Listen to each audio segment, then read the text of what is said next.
ओम गणेश, हरिओम नमो नारायण। नमस्कार प्रिय दर्शकों, मैं एस्ट्रो सूरज भृगवंशी। स्वागत है आप सभी का एस्ट्रो सूरज भृगवंशी ऑफिशियल पर। प्रिय दर्शकों, आज हम बात करेंगे पद्म राजयोग के बारे में। पद्म राजयोग एक बहुत महत्वपूर्ण राजयोग में से एक है। प्रिय दर्शकों, राजयोग यानी ऐसा योग जो व्यक्ति को राजा या राजा के समान बना दे। राजयोग कब बनता है? राजयोग हमारे जीवन में तभी बनता है जब हमने पूर्व जन्म में कुछ अच्छे पुण्य कार्य किए हों, कुछ अच्छे कृत्य किए हों, जिनका फल हमें इस जन्म में राजयोग के रूप में मिलता है। प्रिय दर्शकों, राजयोग सर्व सामान्य की कुंडली में नहीं होता है। हर व्यक्ति की कुंडली में राजयोग नहीं होता है। राजयोग कुछ पर्टिकुलर लोगों की कुंडली में होता है, कुछ चुनिंदा लोगों की ही कुंडली में होता है। राजयोग जिस भी व्यक्ति की कुंडली में होगा वह उसे सकारात्मक परिणाम देगा, उसे अधिक ऊंचाइयां देगा, उसे हर प्रकार के सुखों की प्राप्ति होगी और वह व्यक्ति जीवन में तरक्की करेगा हर प्रकार से।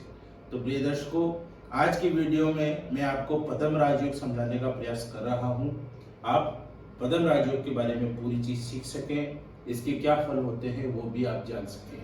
तो वीडियो के साथ अंत तक बने रहें। नए दर्शक हैं तो चैनल को सब्सक्राइब कीजिए। और एक जरूरी सूचना आपके लिए, यदि आप अपनी हस्तलिखित कुंडली बनवाना चाहते हैं या अपनी जन्म कुंडली का, जन्म पत्रिका का विश्लेषण मुझसे करवाना चाहते हैं, उसके बारे में जानना चाहते हैं, तो आप नीचे स्क्रीन पर दिए हुए नंबर पर व्हाट्सएप मैसेज करके अपना अपॉइंटमेंट बुक करवा सकते हैं। तो वीडियो की शुरुआत करते हैं। ध्यान दीजिए प्रिय दर्शकों, पद्म राजयोग। पद्म राजयोग के लिए मैंने यहाँ पे कुंडली पर बनाकर भी आपको समझाया है, नियम भी लिख के दिए, इसके फल भी दिए हैं। सबसे पहले नियम जानते हैं पद्म राजयोग का क्या नियम होता है। सीधा सा सरल सा नियम है। यदि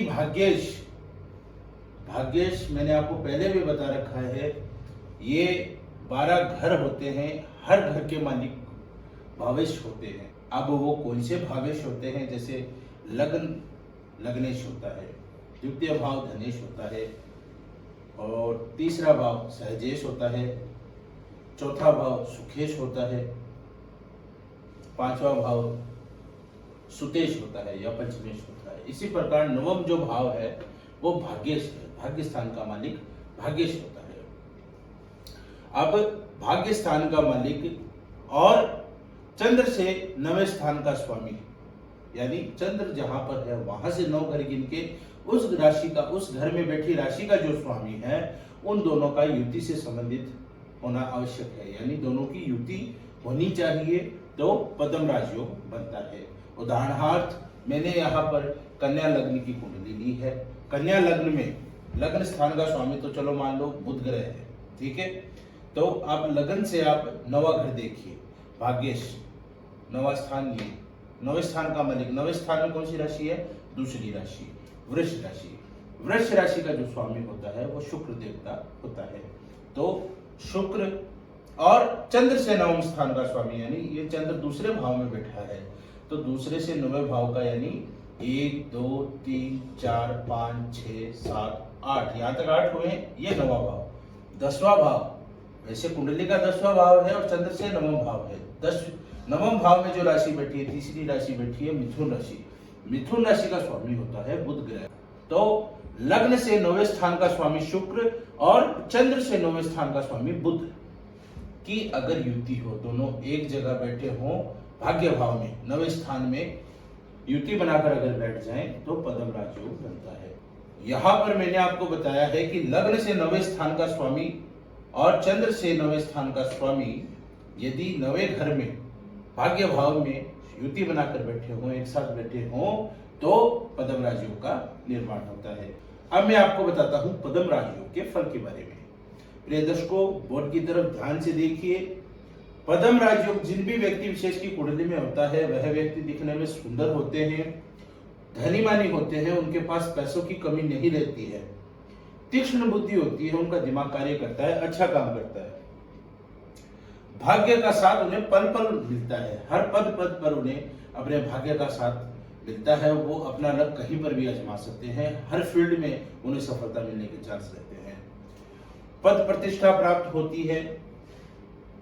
जिसके जीवन में पदम राजयोग होता है वह व्यक्ति समाज सेवा भी करता है। देव और गुरुजनों का भक्त होता है, अपने से बड़ों का आदर करता है, गुरुजनों का देवताओं की पूजा करता है, अपने गुरुजनों का आदर करता है, पूजा पाठ में उसका बहुत मन रहता है और यात्रा करने वाला व्यक्ति होता है। जिस भी व्यक्ति विशेष की कुंडली में पदम राजयोग बनता है वह व्यक्ति यात्रा अधिक करता है, यात्राएं बहुत करता है। तो यह है पदम राजयोग के फल। मैं आशा करता हूं मेरे सभी दर्शक पदम राजयोग के बारे में अच्छे से समझ पाए हों, इसके फल के बारे में समझ पाए हों। आपको यह वीडियो कैसा लगा लाइक व कमेंट करके जरूर बताएं। अगर नए दर्शक हैं तो चैनल को सब्सक्राइब जरूर करें। साथ ही यदि आप अपनी हस्तलिखित कुंडली बनवाना चाहते हैं या अपनी कुंडली का विश्लेषण मुझसे करवाना चाहते हैं तो आप दिए गए नंबर पर व्हाट्सएप मैसेज कर करके अपॉइंटमेंट बुक करवा सकते हैं। इसी के साथ अपनी वाणी को विराम देता हूँ। धन्यवाद। जय भैरव।